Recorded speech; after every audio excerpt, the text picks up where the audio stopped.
నిజంగా వరలక్ష్మీ వ్రతం చేసుకోవాలని తాపత్రయం ఉంటే ఆ రోజు పొద్దున్న చేసేస్తాను అనకు. 4 రోజుల ముందు చదువు. అసలు ఏమేం కావాలి? దీపం, ఒత్తులు, ఆవు నెయ్యి లేదా నువ్వుల నూనె రాయి, ఓ అగ్గిపెట్టి, అగరవత్తులు వెలిగించడానికి పెట్టుకోవడానికి ఏదో ఒక పరికరం, నీరాజన పరికరం, నైవేద్యం అన్ని టిక్కు పెట్టుకో. మీరు ఒక్క మాట జ్ఞాపకం పెట్టుకోండి, పూజ అన్న మాటకు అర్థం ఏమిటో తెలుసా? మీరు పీటల మీద కూర్చున్న తర్వాత పూజ ప్రారంభం కాదు. పూజ బాగా జరగడానికి మీరు ముందు చేసేటటువంటి సాధన అంతా పూజే. పూజ చేసుకోవాలి తొందరగా. అన్నీ స్నానానికి వెళ్ళాను అనుకోండి, స్నానం పూజ ఎందు అంతర్భాగం అవుతుంది. నేను తొందరగా తెమలాలి, అందుకు పేపర్ చదవను అన్నాను అనుకోండి, ఇప్పుడు పేపర్ చదవకపోవడం పూజ ఎందు అంతర్భాగం అవుతుంది.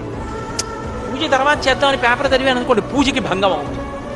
అందుకే పూజ చేస్తూ ఏం చెయ్యాలి?